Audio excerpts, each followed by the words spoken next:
Globally, we do not pay enough for coffee. The attention to detail that is required to make an excellent cup of coffee simply requires a bigger price point for us as buyers to go in there and pay. The C market is not sufficient. Double, triple the C market is not sufficient for true specialty coffee. The highest price point ever in coffee, $30,204 per kilogram, which essentially equates to a 250 mLs, like a measuring cup.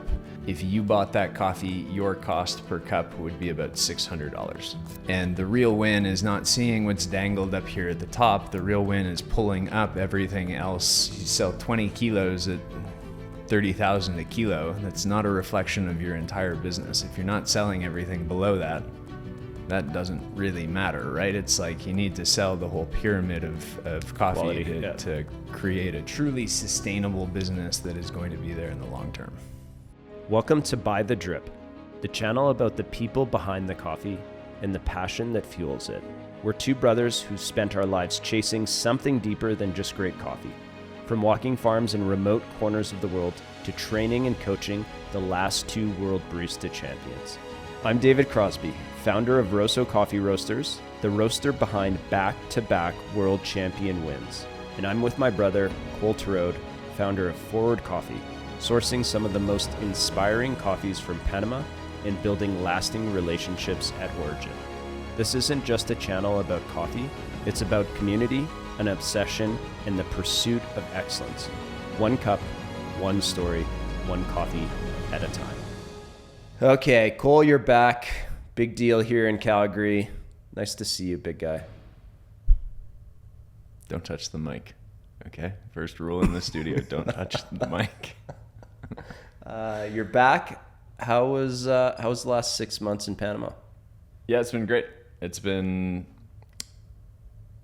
one of the greatest working experiences of my life, I would say. And why is that? Because I didn't have to work with you, man. It's so true. So true. Yeah, you can get up at 10 a.m. You can close it down at 3 p.m. Right. There you go.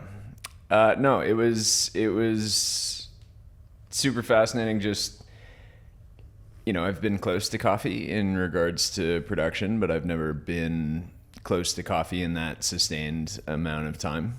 I was usually there for 6 months. It's usually a week or two. Yeah. And to get to see the vantage of the entire harvest, I think was a huge education piece for me.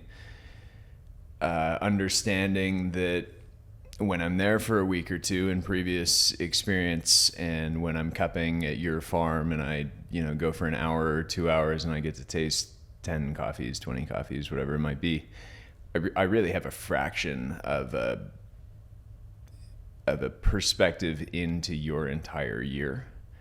And I'm kind of rolling the dice if I'm buying something from you, assuming that what I have on my table right now is truly what I'm looking for, or if it's what I can find in that small amount of time I've allocated to spend in that previous instance of being there for a week or 2 weeks. And it's given me perspective on, I think, sourcing coffee and the idea of people going around and sort of hunting or collecting these different coffees, and how just nobody really gives themselves the depth of time to truly go beyond surface level with any particular farm. Most buyers allocate at most kind of 1 day. And in the context of Panama, that would be very, very, very generous. Most buyers are giving 1 hour to each farm and then making a perspective on the year. And for me to just be hands-on, get to see production from field all the way to cup, and get to understand the trials and tribulations, what people are going through, understand the costs associated with production, understand what are the pain points in the actual procedure of dry milling, big pain point, wet milling in the context of I have too much cherry, where do I put it, where do I dry it, and learning all those little details and intricacies has been super fascinating, I think, for me as a professional to build on my perspective of the industry as a whole. So if someone's listening, this is the first time they're listening. Nobody's listening, man. I know, but let's pretend there's maybe one person. Mm-hmm. Explain Forward Coffee and why you're living in Panama. Give us a 1-minute breakdown. I don't need a 10-minute breakdown. Yeah, Forward is a green coffee trader that today is working in Panama, essentially getting as much perspective as possible on top quality coffees that exist there and trying to provide opportunities to both the farms in selling these coffees, because a lot of farms have challenge in bringing these to the marketplace, connecting with the global market. And then on the flip side, also trying to provide access and availability to the global market and bring, opportunity to purchase these coffees into the space. That was pretty good. I thought you were going to go on a long run there. Give me 1 minute, man. I told you I got here at 10 a.m. for this meeting. It's not a meeting. I have been curating my answers. Elevator pitch. That's Nailed. right. That's right. Cut that one up, Dom. Make that into a reel. Cut that out. Okay, so you've been living there the last 6 months, give or take. And what's been the most surprising thing living in Panama as a coffee professional? How about on the coffee side and then just living abroad? I think the biggest thing that I see, this is my first time living abroad. I've lived my entire life in Calgary, in the city where we have our businesses here, Rosso, and living abroad, just generally fascinating. I don't speak perfect Spanish. I speak a conversational amount of Spanish. I only speak in present tense. I do not speak in future tense or in past tense. I haven't quite mastered full conjugation of the language. So getting by on a day-to-day basis can be tough. Figuring out logistics and working with government organizations like MIDA, the Ministry of Agriculture. I don't even know what it means. That's why it's tough to work with them. That's why it's tough to work with them. To get government documents, to get export documents, all of that sort of stuff has been very challenging. I'm a one-man marching band, so I do all the work from start to finish.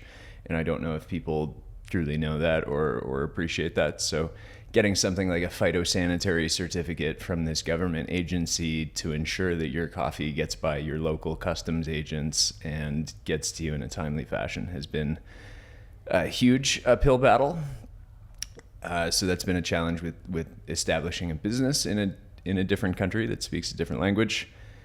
And then I think just generally keeping up with the never-ending task list of things to do has been another big uphill battle. There seems to be, I think, in the production of coffee and in the sales pathway for coffee, there are just so many little, minutia touching points that you need to do in order to make sure the product is going to get all the way there, whether that's get there to visibility in the market or get there to final purchaser and ship to your door. I can't make mistakes with that because that becomes a very heavy cost associated burden.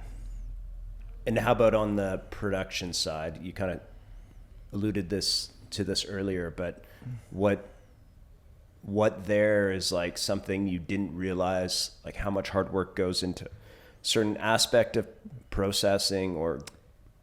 Yeah, I think for me, one of the biggest learnings has been related to the production of coffee. I've been 15 years in this space. For maybe, close to 10 years, we've been traveling to purchase coffee, but never really seeing it with that full perspective of the harvest again, and never really understanding the dance that producers do between the necessity to harvest in the right moment while maintaining all their processes and things going on in the beneficio. These are entrepreneurs. These people are not farmers by definition. They're entrepreneurs. They're running a business that requires constant dedication over here in the field, but then also requires constant dedication over here in the warehouse and beneficio where they're finishing the coffee. And you can't cut corners there. You can't cut corners there.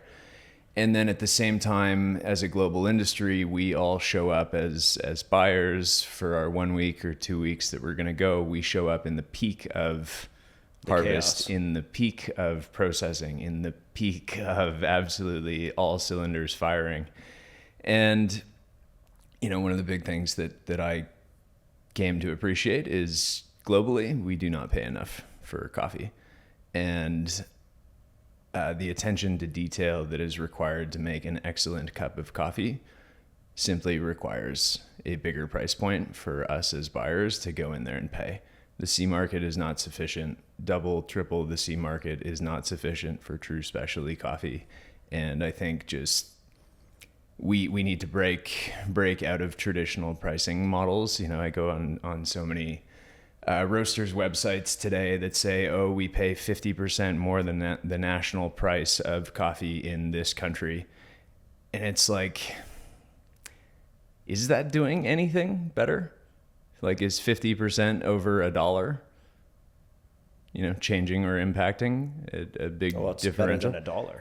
It's better than $1, totally. But, to see the full production and understand the needs that go into producing this product that's on an annualized cycle, I think there's a lot of pricing formulas that we need to evaluate as a global industry to understand what is specialty, what goes into that, and what is the cost associated with producing that.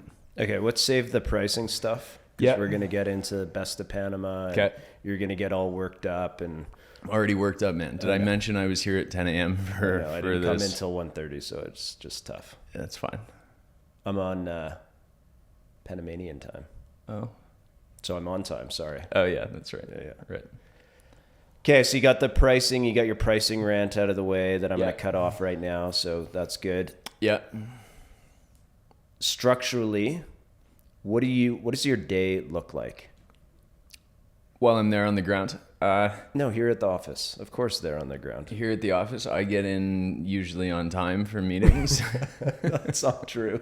Dom knows it. The cameraman knows it.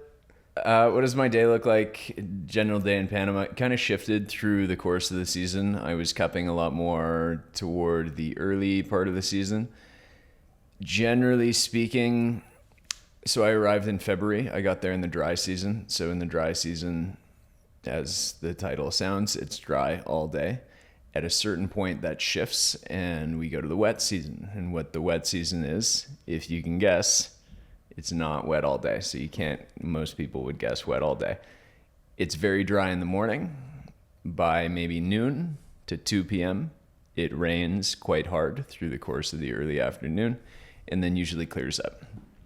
So in the wet season, what I came to learn very quickly is if I don't get a jump start on my day, I get caught in this whole rainy component. And so every day I would try to do cupping in the morning. I would try to get out, break out of my house, get out, cup somewhere, maybe 1 or 2 sessions, depending on what's going on for the day. I try not to do more than 2 sessions in a day. So you're going to actual farms or a cupping lab, tasting product. Yeah.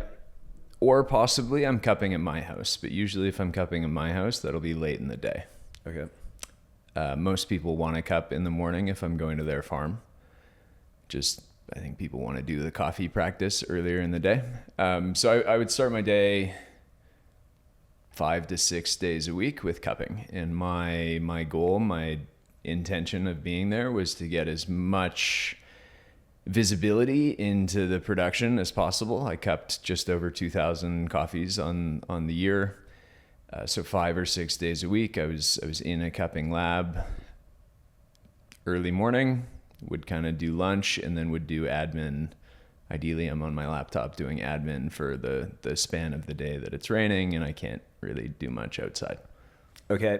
You're there cupping. You taste something great. Yeah. What happens next? What happens next? I pull out a briefcase and I make an offer. And there's never anything in the briefcase. But it's part of my tactic. What happens next? I taste something, and for me, there's a couple of things that are important. I'm still pissed off about 10 a.m., man. Yeah, I'm a little upset about it too. I'll make a few more comments. Yeah, no problem. So there's a few things for me that are important. One is obviously the quality of the cup. That's going to be the first sort of definitive, actionable item. If it's a great quality cup, or if it fits the need that I believe exists.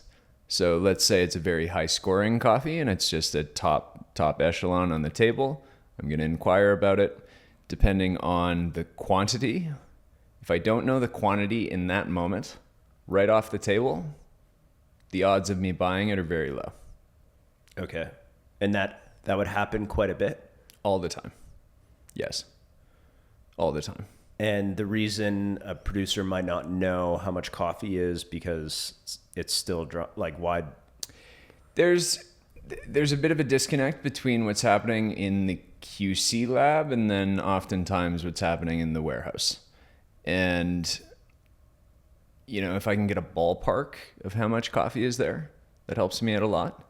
But what I don't want to have happen is I don't want to, not as a final consumer, I'm not an end consumer in this transaction cycle, right? So I'm looking at it from the perspective that I don't want to create this platform that's like the Yellow Pages. Forward got in trouble previously in business because I was too transparent in my business that people started using it as a window shopping experience that they could go on, research what coffees Cole likes, and then turn that around to contact producers and try to buy those coffees without going through the platform and the effort and the value that I've created in that transaction, which is flattering and frustrating, obviously. And so for me, when it comes to selecting and offering coffees that would exist on Forward's platform, I need to know with confidence that I'm going to have this entire coffee. And it doesn't need to be start to finish all of it, but at least what's left. So if there's 20 kilos and there was 100 kilos, and I know there's 20 left, I can take the 20. If there's 100 kilos and I know there's 100 kilos, that might be too much for me to take on, depending on the other factors, price point, the need in the market, et cetera, et cetera. So there would be a handful of different decision points there. And sadly, I had to not take on some of my favorite coffees on the year because quantity was too high. The price point into the quantity in terms of ratio made me think it would be really tough to sell through this whole lot. And certain elements like that just made it challenging. If quantity or volume is not shown in the moment on the table, or if price point is not known, in my opinion, not worth the effort. If you're at a table and you do not have a menu that shows you the price point of each of these coffees, I think that the overall challenge there is we're doing one of these to set the price point, and I might try to extract more out of you because you Correct. scored at 92 or whatever. Yeah. Okay. Correct. And that becomes for me a wind in the sails that Everyone's getting different pricing and exactly. Okay. So let's say you like a coffee. What happens next? You reserve it with the producer, then it goes on the website. Yeah. And then as the year is going on, I'm just essentially I'm receiving payments, I'm sending cash into producers, and I'm just continually gathering more and more inventory and shipping inventory as I go, and trying to keep a fine balance of what's on reserve, what's in my physical inventory in my warehouse, and then trying to build one as I build the other and keep momentum going in both, if that makes sense. Okay. How many people are on the platform? Clients or farms? Both. If If you're okay revealing it, I don't know if that's. Yeah, I'm totally fine revealing it. I think from my perspective, if you're doing good business, you can talk about the business and not have any issues with whatever might come of it. I say to producers, I say to clients all the time, if you feel that I'm not adding value to this situation anymore, cut me out. I'll connect you, going that way or going that way, depending which way we're going in the equation. But if you don't feel I'm adding value in your life and in your business anymore, cut me out. That's totally fine. So I can operate in an open book, no problem. In terms of people that are onboarded on client side, I think I don't have this number concrete.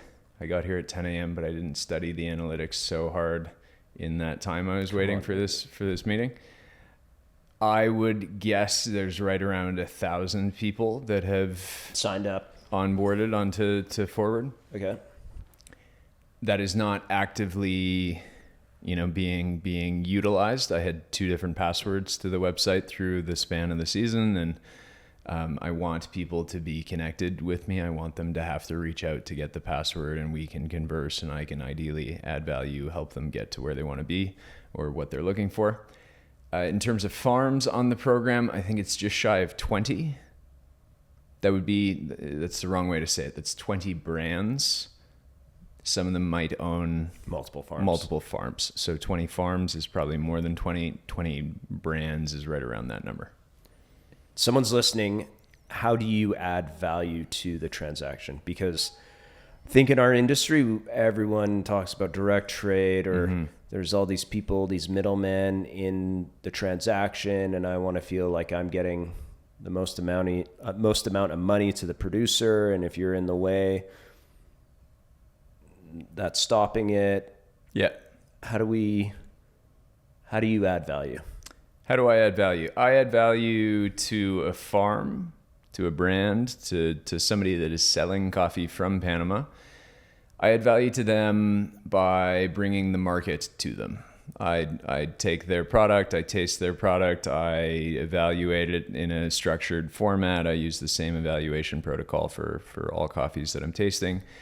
I then take that data and I push that out into the market. I push that out into a world of buyers. I bring them exposure and I bring those people to them without them necessarily needing to interact with those people, invest their time, energy, touring, showing them all of that sort of stuff. So part of the value I add there is I'm connecting buyers into their network and bringing them opportunity, let's say. And something you've seen in Panama, we think of Panama, we think of the big dogs there, the farms that we can all think of right now, but there is so many, micro, small farms that you would never know existed, or you don't know their brand, or you don't know their coffee, and it's excellent coffee. Yep. And so you're helping support them into the marketplace.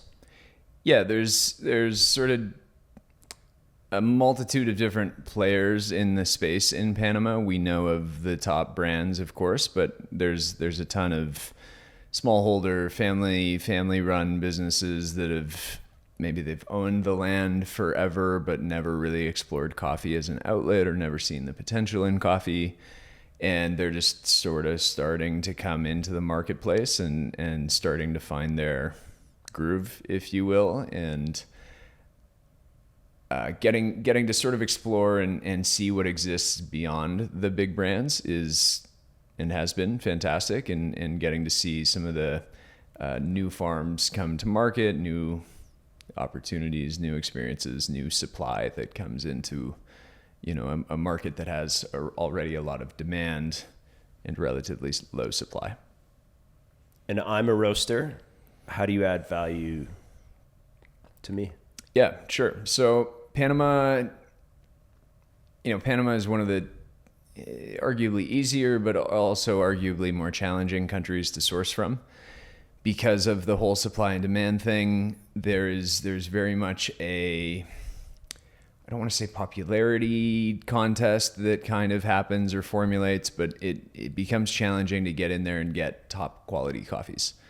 And part of that is just there's only so much exposure that's possible, and there's all of these buyers that are going and doing these tours now, and they're, you know, taking away a lot of the time and availability from producers. So a lot of them don't have the opportunity to market to other people that are not coming to visit. I can't finish a 12-hour day that I was in the farm this morning. I'm in the cupping lab with a buyer today, and then I'm doing processing tonight. I can't go home and send emails or cold call or whatever. So to the buyer's perspective, I'm essentially doing the legwork. I'm saving you maybe a $5,000 trip to do round trip, you know, hotels, accommodation, all of that to go for the week.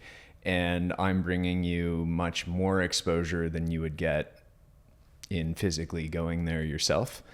And then I can also do the legwork for you to find things that have specific criteria. You're looking for 5 tons of a wash Catoyer at this price point with this quality score and this sort of flavor profile. Awesome. I know, you know, X number of farms that can provide that sort of option for you.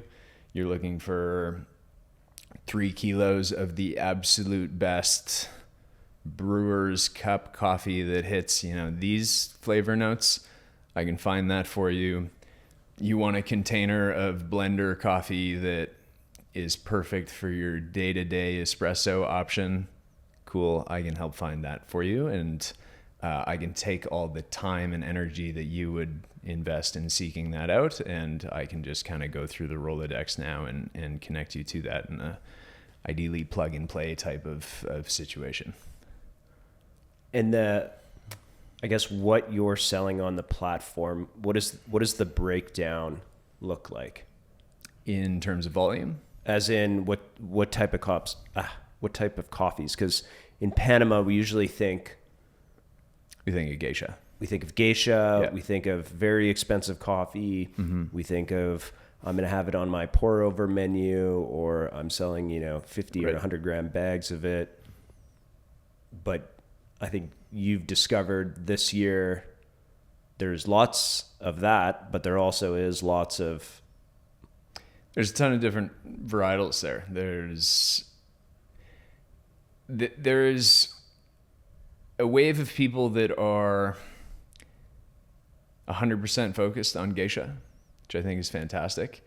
And it seems those people are continuing to climb higher and higher with altitude and seeking extreme elevations to produce the best Geisha.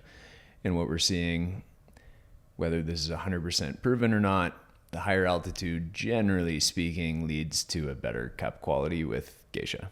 The best of Panama that we'll talk about shortly, that was a little over 2,000 meters above sea level. The winning lots. And then if you go 2, 3, 4, 5, 6, 7, 8, they're all 1,900 meters plus, basically, with, I think, the exception of one coffee. And if we look at the rest of the market, there's a multitude of producers now that are saying, okay, I've got a farm that goes up to 1,700 meters. Maybe that's not ideal for Geisha production today. And they're investing in the sort of research, advancement, and progression of the rest of the sector. And they're trying different genetics. They're planting SL2834. They're planting Chiroso, Mocha, Moquita. What's Moquita? Moquita is a genetic mutation of a mocha that's an even smaller seed. Oh, really? If I've got that right. Yeah. Like super, super, super small. Yeah. And there's, Pacamara, there's all sorts of different genetics that are being cultivated and yielding fantastic cups. But they kind of get brushed over by most buyers because most buyers come in and they're like, hey, I'm looking for a Panama Geisha, and they're coming to your farm looking for 10 kilos. So they're looking for these small increments of Geisha, and there's now so much advancement in the rest of the segment that Panama, of course, is known for Geisha, but there's a climb happening in everything else that is also starting to take place, and there's some really, really beautiful alternative coffees, not just Geisha. And at price points, the C market's kind of been all over the place, I guess, this year, but at price points that match. Sell me, big guy. You're supposed to. That's when you come in and try. Oh, to you're asking a question. I thought you were going straight through into the statement. There are price points that would match the C market in Panama, and there are price points, for varietals that would be $100 a kilo, $50 a kilo, a couple $100 a kilo, depending on what it is, the rarity, the quality threshold. It's funny pricing coffee. It's not a perfect formula for anything, but there's a lot of diversity is maybe a good way to say it. Diversity in the land of Panama in terms of coffee. Are you enjoying living there? Yeah, I wake up every day and I'm super excited, happy, ready to go. It's almost always sunny when I wake up. You got all these inspirational quotes you got going on your Instagram all the time. Yeah. Since February, and then they've stopped. Since you've been back, they've stopped, actually. Do you want me to post a few? Well, I don't know if you're inspired anymore. You're not inspired to be back. No, I'm just joking. I'm joking, big guy. Just don't be so sensitive. No, it's really nice. Anyways, continue on. No, you continue on. No, man, I'm gonna listen. No, it was really nice to be there. There was there's something about the quality of life there that is just, it's felt, and just, I don't know, the quality and access to like amazing food, at a great price point, at a degree that it was grown right there or right here or right there. And it's such an agricultural town. It feels very homey. It feels everybody is very close. There's a lot of celebration amongst the industry there. People are cheering for each other. There's the whole panodrama thing that people talk about and you've witnessed and we've all witnessed, but there's so much more camaraderie and celebration than there is anything else. And I think in the greater coffee industry, there seems to be, there's celebration, but there seems to be more people in the global space that are looking to tear things down rather than build things up. And I think, Panama's got such a pulse on the industry that to be there and to feel that and know that, although people don't realize this or give them credit for this, they came from nothing, right? The Best of Panama, the Specialty Coffee Association of Panama, was formed because they weren't recognized as producing quality coffee. They got bypassed on global buyers' radars. And 26 years ago? Yeah, in the 90s and even early 2000s, like, people wouldn't even mention Panama as a coffee producing country because they didn't produce the volume. And even though they were producing small quantities, people were like, oh, it's not quality, right? And so they would skip Panama. They'd do Guatemala, Costa Rica, through Central America. They'd skip Panama, go to Colombia and onward. And so, they got together as a industry, I think 7 families in Panama, and said we should start to promote that we do specialty coffee. And they were getting paid less than $1 a pound or $1 a kilo maybe at that time.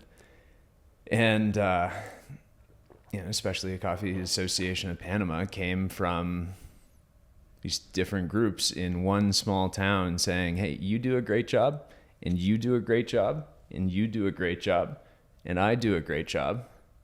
We should get together and tell people that we do a great job, and maybe that would be good for you, and that would be good for you, and that would be good for you, and that would therefore be good for me too, because if you win, I win.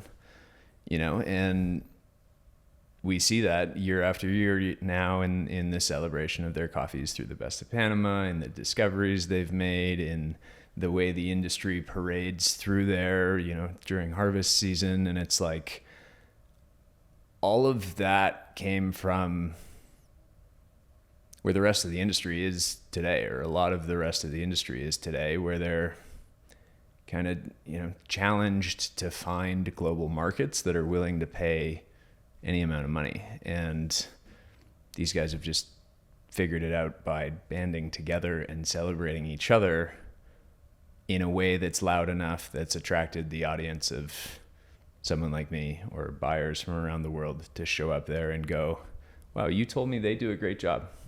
They really do. I'm buying their coffee now and I buy your coffee. And there's something you can feel in the industry there when you're with different groups, you're in different cupping labs, they're celebrating each other. They're asking, where are you tasting? Where have you come from? Where are you going? Oh, wow, I heard they have a great ABC this year, and it just feels like it's got a... They're competitive with each other, but the competition pushes them, drives them to innovate. Yeah. Support each other, and they're supportive, but they're also all striving to try to be one or close to one on Best of Panama or competitions or whatever. So. Yeah. So for me, being a part of that energy, it feels motivating. I think similar to being in Calgary, and there's so many, fantastic roasters here that are pushing each other, and the cafe scene here is pushing each other. And I think feels similar to that, where it's never a dull moment because we can see everybody is kind of growing and winning, and it's beyond anything individual to ourselves. So positive. You came back and you're so positive now. I've been here since 10 a.m. I got nothing but positive thoughts to muster on. Okay, we got to talk about Best of Panama. You're one of the judges. Yeah. So someone's listening, maybe give a quick description of what that is, and then take us through that experience, and then we'll talk about the outcome on the other side. Yeah, so the Best of Panama, I kind of referenced it just a moment ago there. It was started in the 90s. It was a cry for help from a local band of coffee producers that want to break into the global audience. And a way for them to do that was to essentially create a competition where every year you submit your best, I'll submit my best, we'll go head to head, we'll get some judges down here to taste it. Hopefully those judges can end up being long-term clients and friends, and it's worked out to be exactly that. And so this year, I believe, is the 29th Best of Panama. It might be wrong. You can double check me, but I think the 29th Best of Panama. And it set records in all sorts of different elements. So highest scoring coffee ever evaluated at 98 points, which had surpassed the record that was set earlier that day with 97 points as the highest scoring coffee ever evaluated. Both those being Hacienda La Esmeralda from a lot of theirs called Nido. So the washed was 98 points. The natural was 97. What the Best of Panama is, if we kind of zoom out, it is an annual, it's not a few weeks, it's like an annual competition where people are thinking all year as they cup their coffees, okay, this one's really great. I got to keep it until at least this date, and then I cup all of my best stuff together. And then eliminate until you select one coffee for the washed, one coffee for the natural, and one for the varietal if you want to submit all three. And so part of my experience this year was also navigating cupping tables where I'm tasting with you and you go, ooh, you really like this coffee, Cole? I have to keep it for the Best of Panama. So it's not for sale right now, but maybe on this date after submissions, which is also tough to dance an entire harvest season through. And at these cupping tables, producers are very focused on this. Yeah. Oh yeah. Yeah. They're taking this varying degrees. Yeah, yes. Yes. But the ones that you're seeing at the top in terms of scoring and accolades, they're very focused on this. They are, there's no talking. It's pure evaluation. It's like we're taking this incredibly seriously every time we cup a table. And then if something on there is tasting outstanding, they take it immediately like this is not for sale. We'll taste this in 3 weeks, and in 1 month we got to submit. So we got to have one coffee that checks all the boxes. Yes. And for some people, they might know this coffee I just harvested today, this is my lot. And they'll just ride that all the way through. I saw that was the strategy for some people. For others, it's taste, select, asterisk, put it over here. Keep tasting, keep tasting, keep tasting. Selection, asterisk, put it over here. And then come back to all of the asterisks and eliminate down to the one for each category. Once a coffee gets submitted, so it needs 42 kilograms, it has to be a certain quantity because they need maybe 10 kilos to go through the evaluation component. There's 2 weeks of evaluation. First week is all national judges, which is mostly the coffee producers and the people that are part of the Specialty Coffee Association of Panama, part of the organization. Who better to judge these coffees than the people that are producing them, right? And you get the peer review and whatnot. So they eliminate down to 24 coffees in each of the categories. Those coffees then go through to an international panel of judges. All of this is done live streamed, so you can watch on YouTube. You can see I checked it out. You can see all the debriefs on YouTube. Unbelievable footage. There's some funny content that comes through on that. International judges come through for a week. There's 22 international judges, so I was one of the international judges this year. There's another 20, I believe, guest cuppers, and they come through for a week. There's a semifinal, which is 3 tables of 8 for each category, and then there's a final, so 1 table of 8 for each category, and then an awards ceremony this Saturday night. And how do you become a judge? I'm listening, I'm watching. What's the roadmap? Yeah, becoming a judge, I don't exactly know the roadmap, if I'm being honest with you, but it comes with time and energy spent in Panama, spent in working in coffee there. I've been going for 8 years maybe to visit, and at this point, I've got some expertise in the realm of Panama Geisha. Last year, I was a guest cupper, so I got to feel it out. And I think you got to do 1 year guest cupper and then you're promoted. I actually think you have to do 2. However, I didn't do what you just indicated with your hands. That was very rude, by the way. A quick little dollar pass off, right? I think my notes were very calibrated. Yeah, I was gonna say we're maybe more advanced than others. I follow a format. I kind of referenced it earlier. I'm writing, a healthy note in there. I'm filling out both the Cropster inputs with notes, so it goes into like their pooled tasting notes when you aggregate all the data. I'm also filling out a note down below that's giving some sort of context to the experience and the enjoyment of how the coffee changed over time. So I'm writing what I would consider a full note and full evaluation. And then also as a guest cupper, what they do, or what I'm understanding they do, is they take your scores and then they lay those on top of the actual rankings of the international judges. And my scores were within line of my first was the first. Right, they lined up. For the most part, yeah. Not perfectly, obviously, but enough that it was like, oh, okay, Cole's doing a great job on evaluation. We should bring him into international judging. I'm not totally sure how that dialogue works, but that's my that's your story assumption. Yeah, I'm hoping it's because I did a great job. Okay, so then there's the reveal of all the coffees, and they go in order, like 7th place, 6th, 5th. Yeah, it's like it's not like the Oscars or something like that, because you're not just getting the winner announced. You're going 8, 7, 6, 5.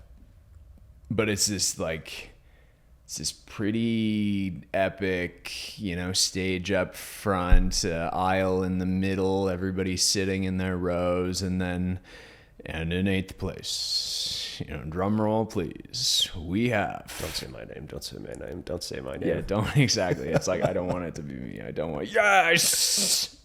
And they go 8th to 1st, and people get their moment to parade down the alleyway and everybody's cheering and celebrating. And it's a pretty cool time, and getting to see all these different producers, a lot of which are like true agricultural workers. They're all dressed up and they're all, going to this, like, this is the night of the year for most of these people. And just emotions are high, and it's a pretty cool experience. I want to frame this correctly. Is this something that we should be doing everywhere in like producing countries? Yeah, I think this is one of those yes and no questions. I'm gonna not directly answer your question. I'm gonna tell a story and then I'll come back to it. Is that okay? I guess I don't really have a choice. You don't have a choice. I got here early. You were late. I got no choice now. I'm gonna do what I want to do. The week after the BOP, I saw through social media there was a regional coffee competition and auction that happened in Tolima in Colombia. Mm-hmm. And there's auctions and these competitions that are now popping up all around the world that we're seeing. And I think there's so much more in it that we can celebrate as an industry than there is that we can strip away from them. There's a lot of people that want to strip away from these coffee farms that are earning now big dollars and making like real money in their businesses. And a lot of that narrative comes from people that want coffee producers to get paid more. So it's this like juxtaposed irony of they're getting paid too much, they're not getting paid enough. Oh, this one's just right, and like feeling that out. And I think what we're seeing through the model of the Best of Panama is all these like micro regional championships and auctions starting to form. This one in Tolima a week later was a live auction. So the buyers, at least from what I could understand, the buyers have evaluated all the coffees, and then the award ceremony is like, we're going to bid. Okay. And they set records for their region in terms of pricing for, I don't know, $72 and $74 a pound, I think is where it was, $150 a kilo. And, I would be so hard pressed to believe that anybody left that in Tolima, anybody that left that event and didn't feel inspired to come back and participate again the next year as a smallholder producer, right? The winners, they don't have a farm name. They have coffee. It's probably their backyard. It's, where they grew up. It's that sort of thing. And now they've all of a sudden been sort of,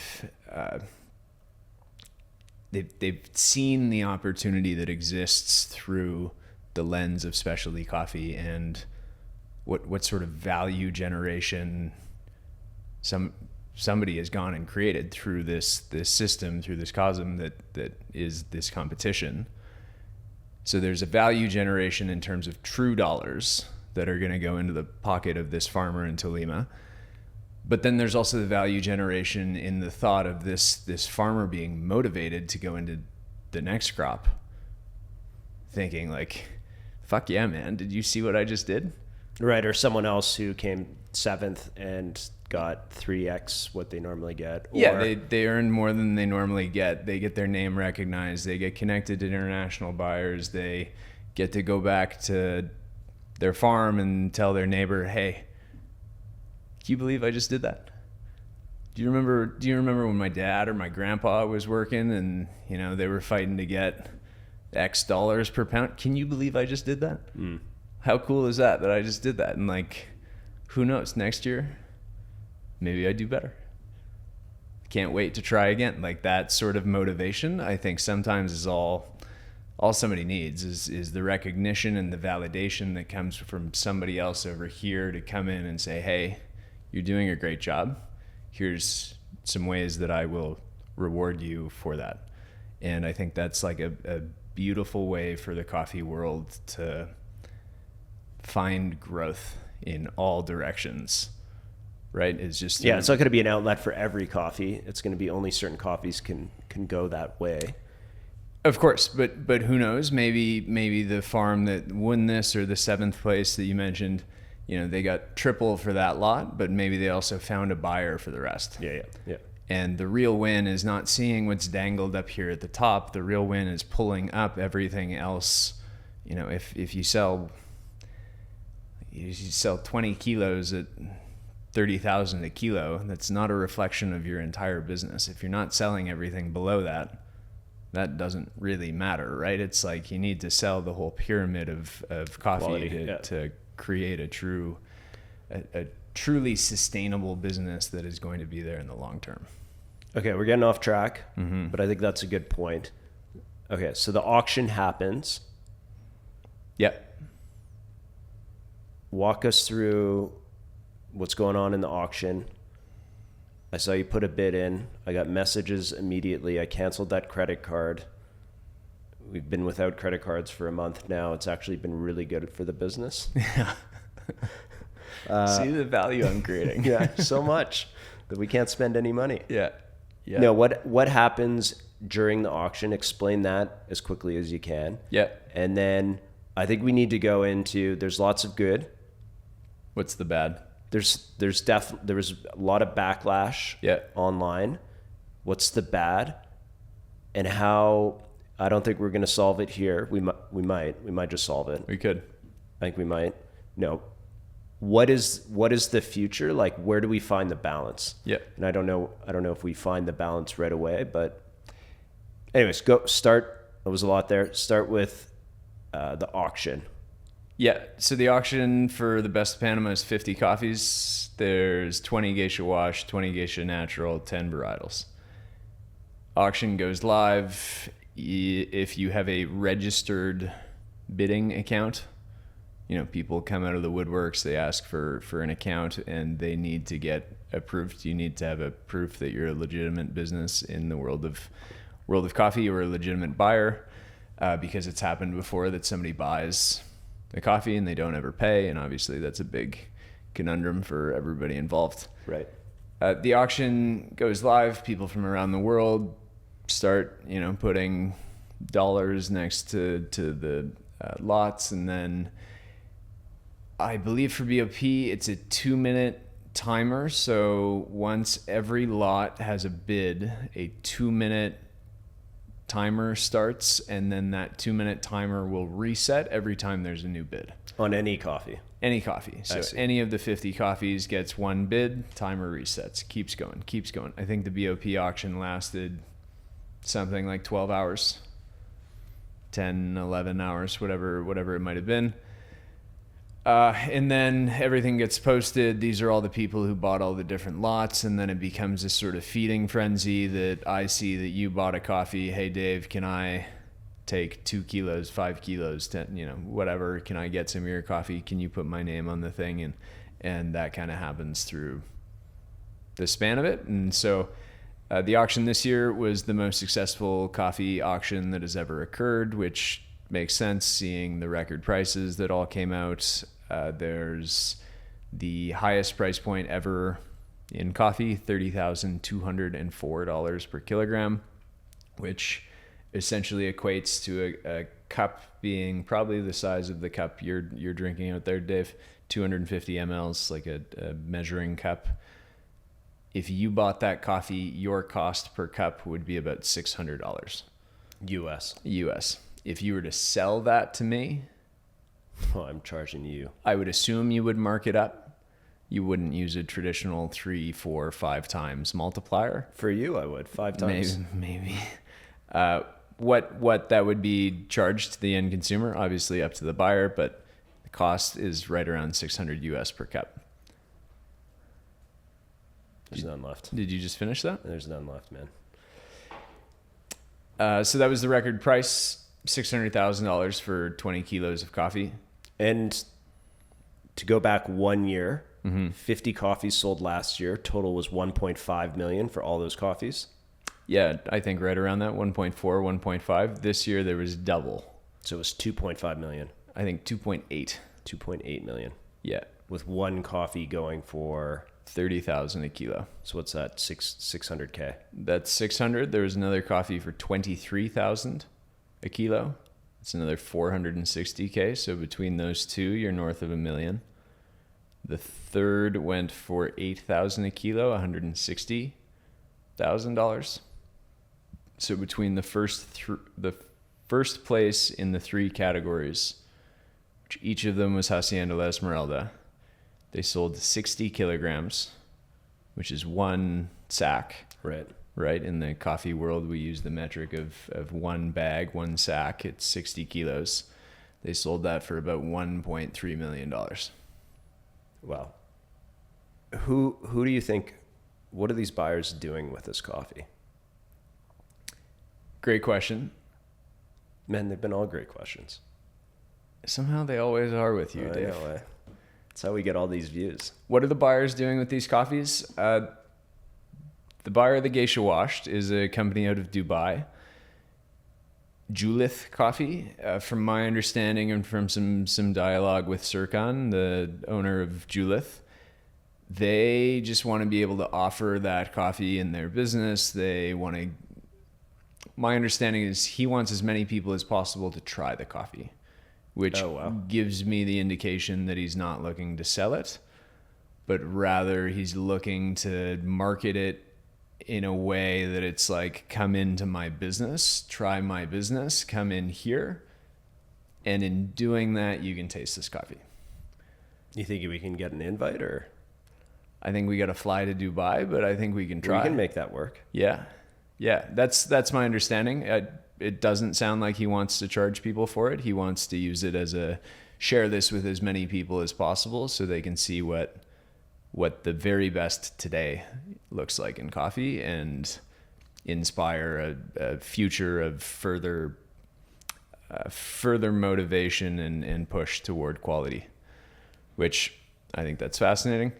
The buyer of the Geisha Natural is a Fortune 500 company, JD.com. They're maybe top 40 or 50 largest companies in the world, if I'm not mistaken. They, from my understanding, have a large e-commerce. They are a large e-commerce platform, and they're making a very big push right now to get into the specialty coffee market. And so they're like an Amazon. Yeah. In China. Correct. Okay. Correct. See what he did there? That wasn't a question. That was a statement, and he was making sure that you, our one viewer, got clarity on what I was saying. That's how you know a good podcast host. So no one's watching at this point, man. The one viewer. That's why I said the one viewer. Yeah, it's us. So JD.com, big e-commerce player in China, and my understanding is if you spend X amount of RMB on specialty coffee, RMB being Chinese currency, if you spend over a certain threshold on coffee, you are entered maybe into a raffle, or you're entered into some promotion that you can win this coffee. Okay. So again, they're not selling it. Promotional. The third buyer, the Laurina buyer, I don't know her intention with it. Okay. We've met her before. She's based in Beijing. She has a e-commerce platform on a different Chinese platform, and she, I believe, wants to sell it, but I'm not totally sure. Her name is Doris. So the top three winners mostly seem like they're using it as promotion, either for the brand or an experience. Is that a good thing, a bad thing? Is it good or bad? I'm not totally sure. Is it an interesting strategy? Absolutely. Julith, the coffee company in Dubai, they opened August 1st. Their retail location. They look like they're a very large sort of co-working space and cafe, kitchen, etc. And they just got a lot of publicity out of it. I saw their social media has 10x'd their presence online, the number of conversations you're seeing on different social platforms that are mentioning their name. I would be hard pressed to believe anybody in our industry today does not know the brand. Is that worth a $600,000 investment to do that? To do that and to tell our, the entire specialty industry and a lot of the commercial industry that, hey, this brand in Dubai exists in a global marketplace that maybe a lot of people are going to travel to Dubai, and that will potentially see a return on investment in the future. It's interesting. Either way, it's super interesting. It's an interesting way to do it. When you tasted all these coffees, obviously you tasted them not knowing which one was which. Correct. When you're judging. 98. So coffee scored, it's changing now, but coffee was or is scored on a 100-point system. Yeah. We got 2 coffees, 98 and 97. Mm-hmm. Is 100 perfect? And then is that what a 100-point coffee means? Is it perfect? Or does it mean something else? And then 98 and 97, what does that taste like? I don't think I've tasted those type of coffees before. Right. In theory, 100 means perfect. Yes. It's that unicorn, that we've all been chasing. And I think for some people... Because people did score at 100, correct? Correct. So there were, I believe, 5 people that scored the coffee 100 points. 4 of them were international judges, so their scores counted. One of them was a guest cupper. Okay. So their score doesn't count to the actual award. So 4 out of 22 people scored at 100. So if you think about it, that way, that's 20%. Right. Which is a lot. You're also, there's the perfect storm here. It's a 2-week evaluation process. If you look at the scores of this coffee in the national jury, I think it was 94 was the average. Are tough on it. The average score. But usually coffee producers are tougher than the buyers, which right? You would think you would want to do it opposite. Yeah, but in this case, they're not selling. They're playing offense and defense, right? Who's not selling? Well, I mean, the producers that are doing the evaluation on the national committee, they're not there selling. They're there just doing their best effort, and they want to figure out if their coffee made it through. But they also don't want to be too high or too low. They want to keep to a range. There's a lot of psychology that I think happens in evaluation when it's awards based like this. When it's you and I at a cupping table and it's just a regular QC protocol, there's not that much psychological thrill that happens. But I think for coffee producers that are in the national committee, they're kind of looking for their own coffee. But they also want to be fair and within the realm that they are calibrated themselves to their own harvest.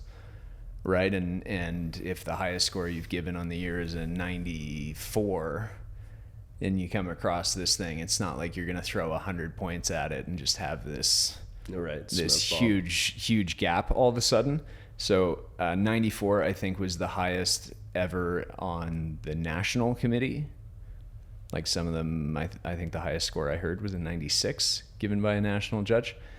A few of the producers, there's one producer who was quoted in Spanish. He comes onto the microphone in the debrief and he says, probablemente este café es el mejor café en toda mi vida, which is probably this is the best coffee in my whole life. Wow.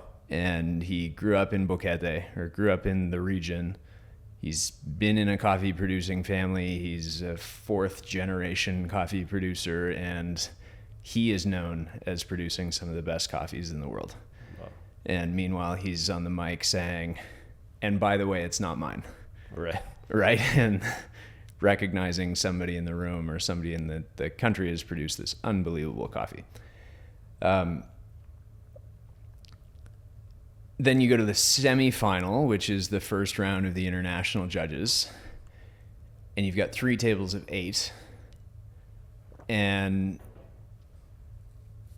I believe this still stood the test there. It was maybe a point higher on the 24 different coffees than the second place. Maybe not quite a full point average higher. But it held its ground there. I don't think there's many hundreds in the semifinals. There's maybe one person who gave it 100 in the semifinals. So again, psychological. I see. You don't want to go all the way to the end before you get to the end. Then you're at the finals, and then it's like, okay, You've had a few drinks. You're kind of feeling good. We made it. Says the Geisha wash is the final table. So, you're psychologically, again, you're going to continue to push. And at least for me as a judge, I don't want any scores to overlap. I don't want to mentally tie anything on my table. So I have a definitive 1 through 8 on my final table. Oh, so like 98 all the way down to 88 or whatever. Yeah, on the final table, I think my lowest score was a 92. I've also seen the round before that, and I'm recalibrating as the rounds go, right? And making sure that I'm not blasting some coffee in 88 on the final table, and it's the top 8 coffees on the year. Like, it doesn't... Right, that doesn't quite make sense. Quite align with me. So I pulled my bottom to 92. I scored this coffee a 98.5. And then I think the next highest score I had was maybe a 97. And why didn't I go to 100? What was missing that I didn't have 1.5 points in this cup? I'm not really sure. I just...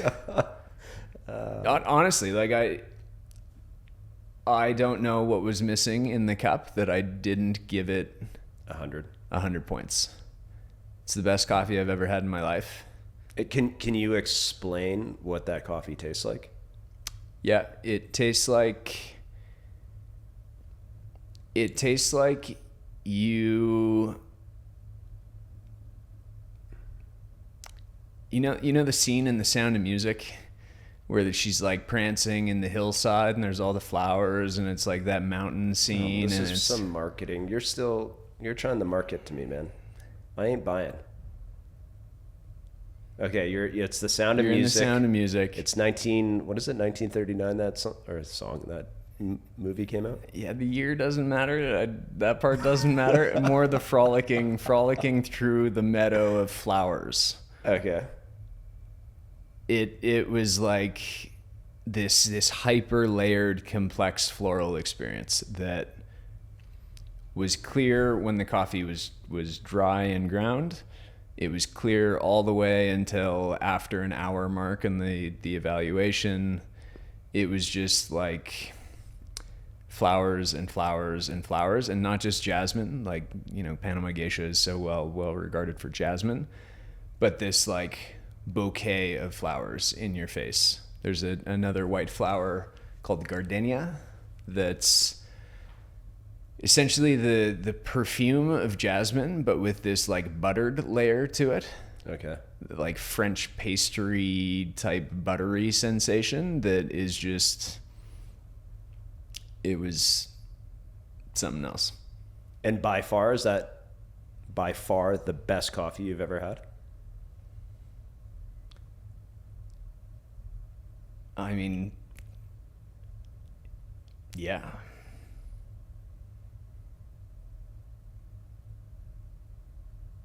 Would I pay $1,000 for a cup of it to have it again?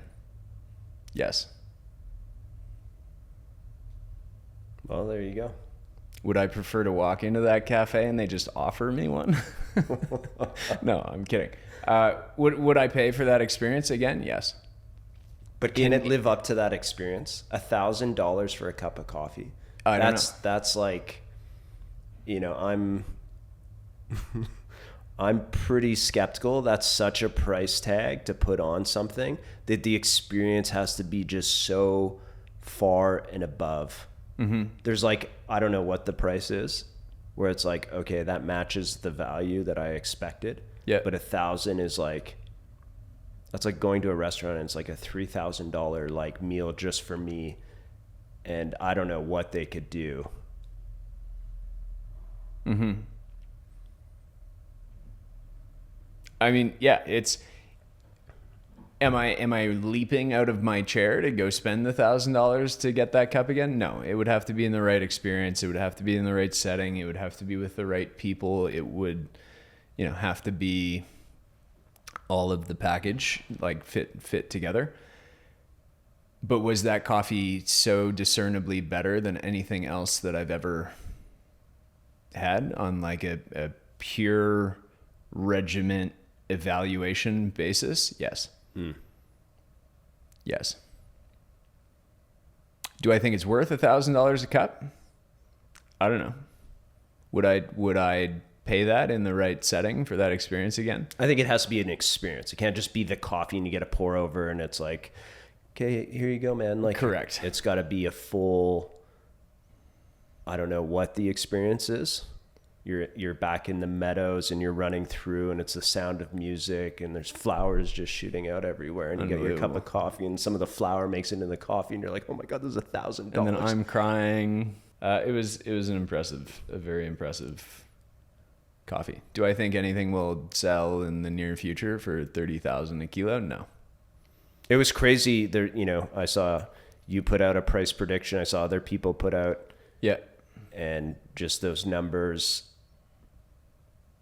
compared to what it was the year before at 12,000 just seemed like, oh, it's going to double. Right. And, some were saying like around 30 and it's like. Yeah. So I put out 3 predictions. I put 28,000 for the Geisha washed. This is about a week before the BOP. I put out 23,000 for the Geisha natural. The wash went for 30,000 and change, so I was 10% off. Geisha natural went for 23,600, so I was within a few percentage points. The varietal, I guessed, would be just shy of 4,000 a kilo, and that would have been maybe a 2x on the record. It went for 8,000 a kilo, so it quadrupled from the record, which I wasn't expecting it to go that high. It sold for more than any of the other Geishas. Wow. The varietal was the 3rd highest price point. I was expecting a different Geisha would sell for more than it, but I think what we saw there that a lot of the industry doesn't quite understand why the price point went the way it did. Well, and here's your chance. Here's my chance to explain. I thought my chance was at 10 a.m. when I showed up for this podcast on time. Panamanian time. The reason, my belief as to the reason why the numbers would get as high as they did and why I put out those predictions and came to any degree of accuracy is the lore behind the coffee. We're in an industry that doesn't really stop to celebrate the history as it's happening. I don't think we do a great job of that. There's more people that seem to be trying to tear things down than they are trying to build them up. So we don't really pause a lot of the times to celebrate the little victories. And I think if we look at the history and the lore of specialty coffee, and we'll keep it in Panama and then bring it to the world, Hacienda La Esmeralda discovered Geisha 21 years ago in the best of Panama. They never won a BOP until all of a sudden they submit Geisha. They don't know what it is. Nobody really knows what it is. There's a bunch of storylines on how that all unfolds. Long and the short of it is they bought a relatively new farm in Jaramillo that they didn't own previously. I think they bought it in the 90s. They're walking through the field and that tree looks different to that tree. Let's harvest that one by itself. Wow, it tastes different. Do we like it? Is different good? Right? And then get some peer review. They like it. Most people like it. Gets submitted into the best of Panama. They win. They go on to win, I think, 4 years in a row because nobody else can produce this thing because they don't have it, right? And in those 4 years, what the Peterson family is doing is saying, this is really good. This is really different. We didn't know if we like it. We decided we like it because you like it and you like it and you like it. Here, why don't you have some? As in passing cherries or seeds. Passing seeds. Yeah. Here, Dave, why don't you have some? People seem to like it. We're doing well with it all of a sudden, and we were doing not well before in coffee, right? You should listen if you haven't listened to the podcast with Rachel Peterson. She talks about how tough the coffee world was for them. They would be bottom of the ranking every year in the BOP. before they made this discovery. So their karmic give back is, seeds, and they're giving seeds for the next decade. They're giving seeds everywhere. You see Geisha anywhere in the world, from Panama Thailand Cup of Excellence winner, Esmeralda seeds.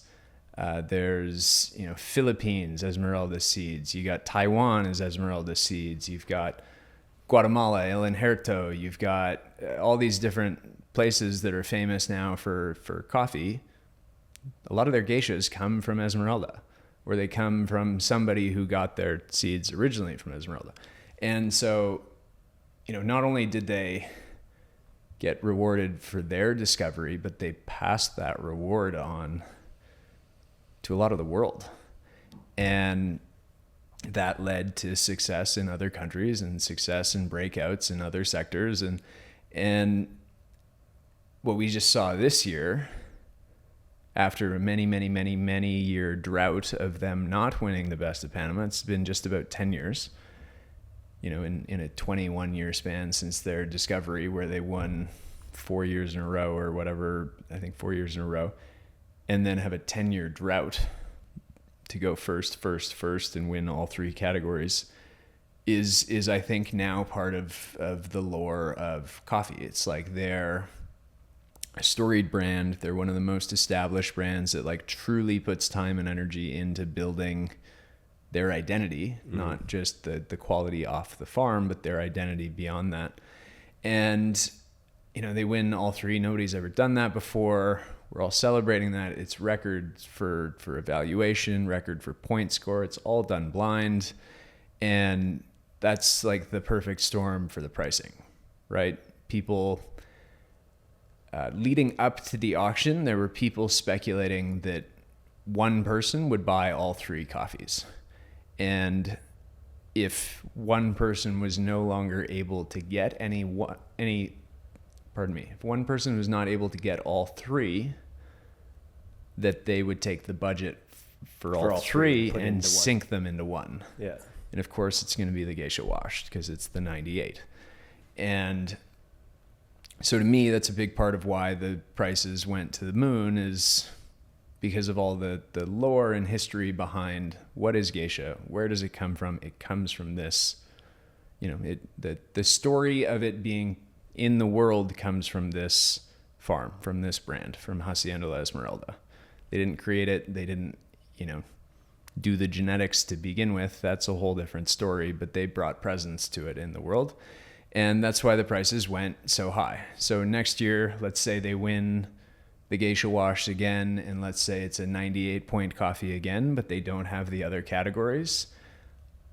I would bet that it does not go to such a high price point. I think the only way we are going to go beyond that pricing is either the average score goes to 99, or get that incremental point, whatever that's truly worth, or we find a better Cinderella story that we can bundle in with the marketing element to sell that coffee. There was some negativity that came through, and I don't think we're gonna solve it. I'm not expecting you to have all the answers yet, but how do we address some of those issues that went on while at the same time celebrating this achievement? And I don't think it has to be mutually exclusive. They can both exist. Right. Yeah, I think a lot of the negativity came from a place of wealth disparity, inequality type of language. There was some really nasty negative stuff that went into racism and went into a whole bunch of dark stuff that was not nice to see. We won't talk about that. I don't think we need to dive into that paradigm. The wealth inequality or the the allocation of these funds, I think, is what a lot of people were talking to. How can we take this as a model to get more capital into the hands of more producers rather than pouring everything into the hands of one brand or one family?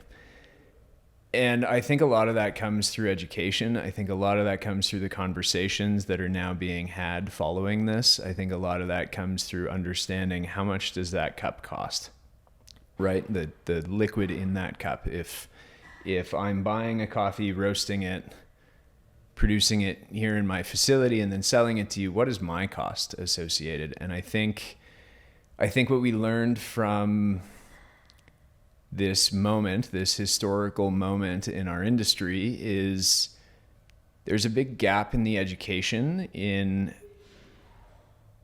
what our costs are.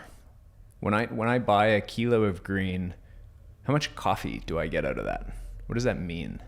And I think something that I've seen in the space, just following the dialogue on social media, is a lot of our top industry professionals don't understand how to convert 1 kilogram of green coffee into cups of actual coffee. How many units of product do I get to sell on the back of this transaction I'm making over here? And so I say that because I saw a lot of uneducated economics in the breakdown of these coffees, and some people saying this $30,000 a kilo coffee, you got to sell it for $7,000 a cup. You got to sell it for $300 a cup. You got to sell it for like this huge spread of dollar figures. So people just don't understand the economics.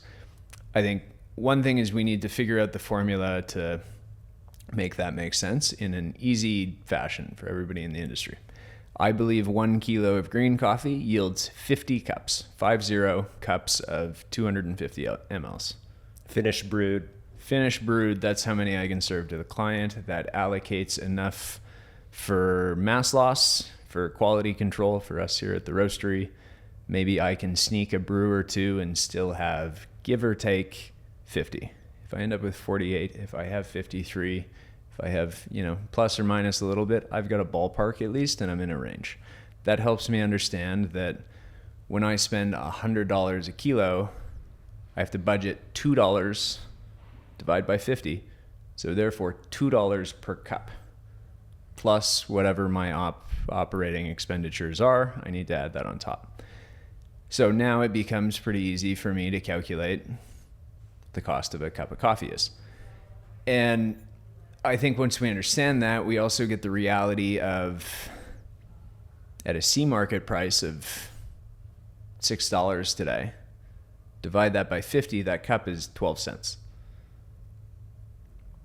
Right? And then you look at that and you hear the same narrative about how do we get the equality all the way down to smallholders and to everybody in the value system, in the ecosystem, right? And so the gap becomes in that ecosystem and trade going from farm to cup. And it's, I don't like the term direct trade because I don't think it has meaning. Direct trade, what it should mean but doesn't in the industry, is if you have a farm and I'm a buyer, I pay you, right? Logistics, I'm booking logistics, or I have a third-party group that is booking logistics. That's direct trade. I know for every dollar I'm spending goes into your hand, you can spit it out however you do into your business. It's your business.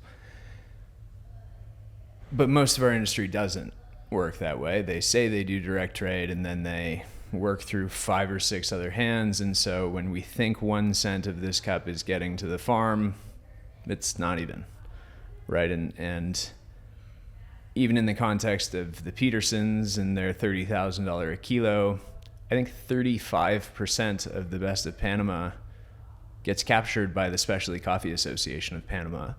And that gets kept by them to use as capital to feed the group. I want to say the union. It's not a union. The organization, to feed the organization and the people that pay for the education and the benefits and the trade partnerships and the everything that comes with being a member of SCAP. That dollar gets kept and captured to actually get redistributed, not directly as capital to everybody, but education and support and all sorts of different systems.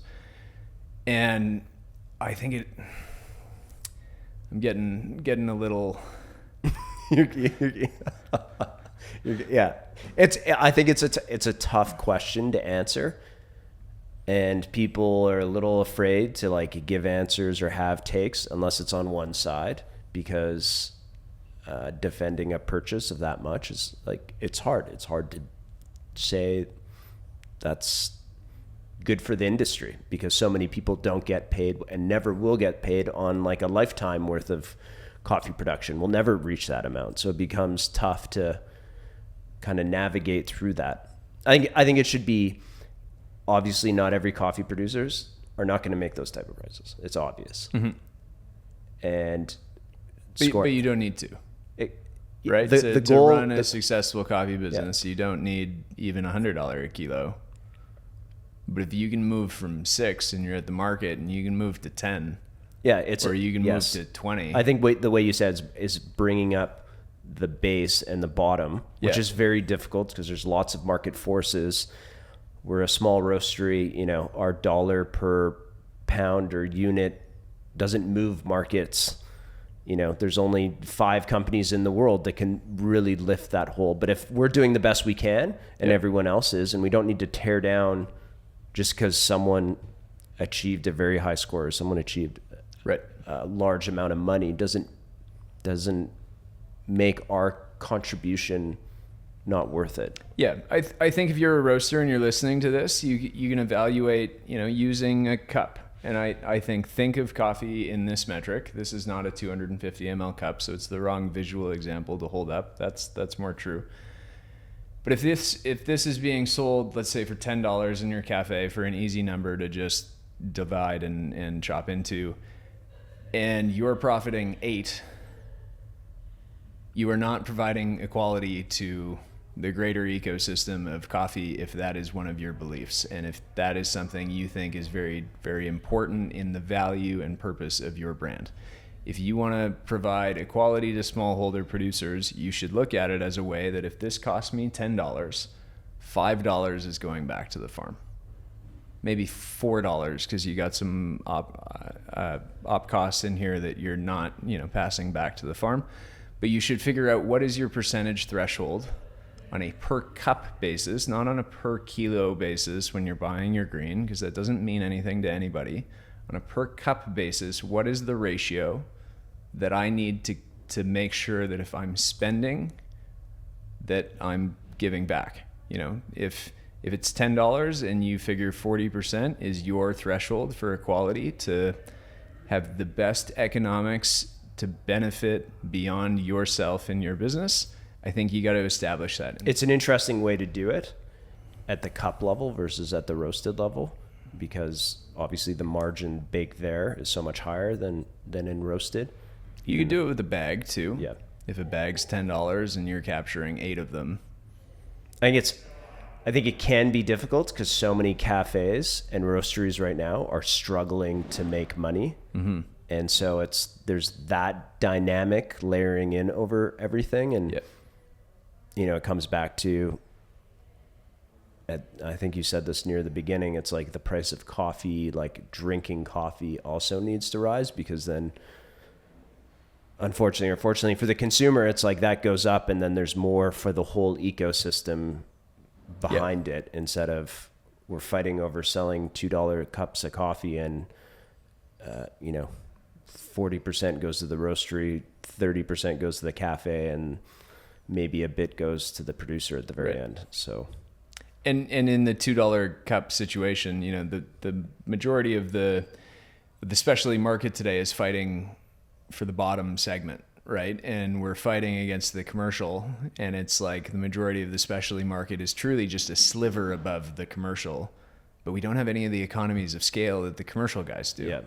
So you're paying, 50% more than the market price, but you're buying 2 bags where the commercial guys are buying 10 containers, and therefore you're actually a detriment to the ecosystem paying that price, because they need to figure out different ways to deliver this small amount of coffee to you that's not moving the needle for them. These commercial guys moving full containers and doing economies of scale business, that's actually making more of a difference than your sliver of a differential in the pricing. And, you end up being that classic customer that spends so little but says so much. And all the extra effort needs to go in, and all the extra energy, which doesn't have a cost associated, that we can truly calculate into the cup. And I think there's just so much of that happens, where it's like specialty needs to just have a handful of people that say, you know what, I'm fed up. I'm not doing C+ anything anymore. And just from now on, I pay triple the price. I pay this amount of price. I don't wait for them to tell me. I'm going to tell them what I'll offer them. This is what I can pay. I want to sell a cup for $10. I want you to earn $4. Therefore, I do, here's my math. This is what I can offer you for your coffee. Is it worth that on a per kilo basis for green? I don't know, man. Is this 98 point coffee worth $30,000 a kilo, or? It's also in the eyes of the beholder. Exactly. For them, nothing has any value until somebody comes and says, I'd like that.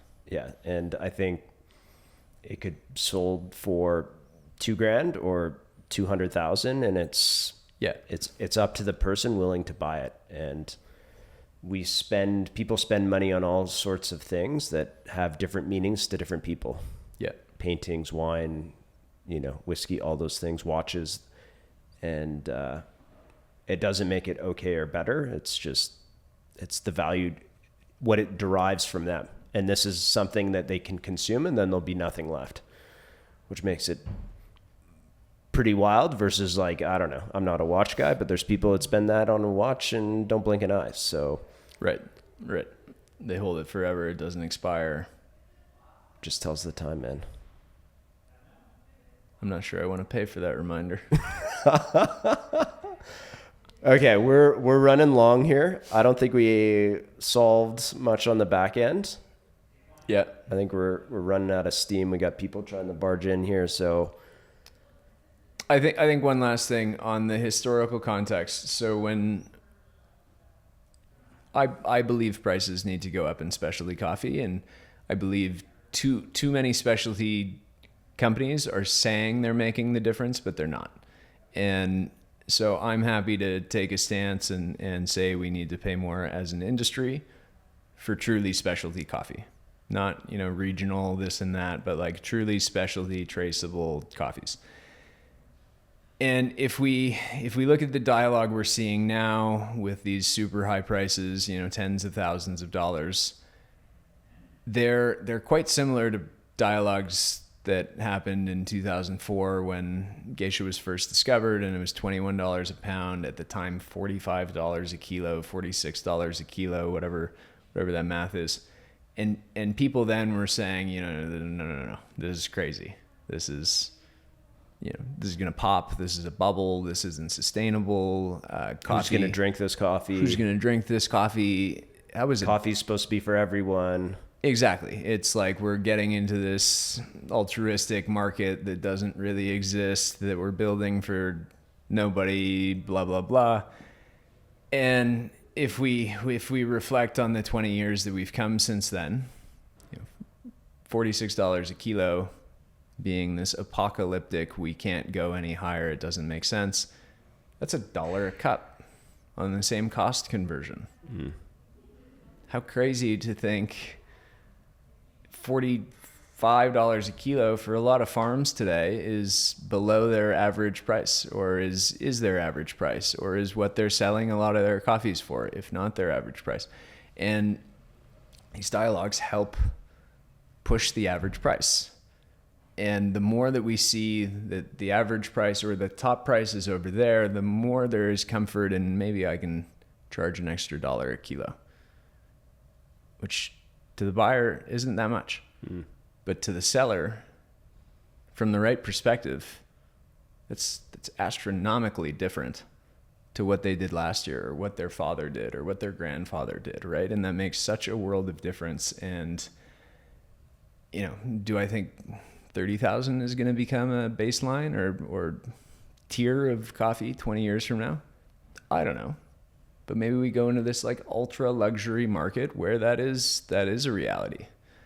And a lot of the buyers are just uber wealthy people, and it's like these coffees maybe just don't ever touch into regular coffee shops like the ones that we go to. And we're seeing a new moment in the industry get carved out, and it's a very exciting time to think from history, how will it repeat itself? If it will, does it follow the same pattern? And does this become an incredible milestone for actually achieving not the it wouldn't end the inequality of wealth, but it would change the way that people perceive a dollar spend in coffee.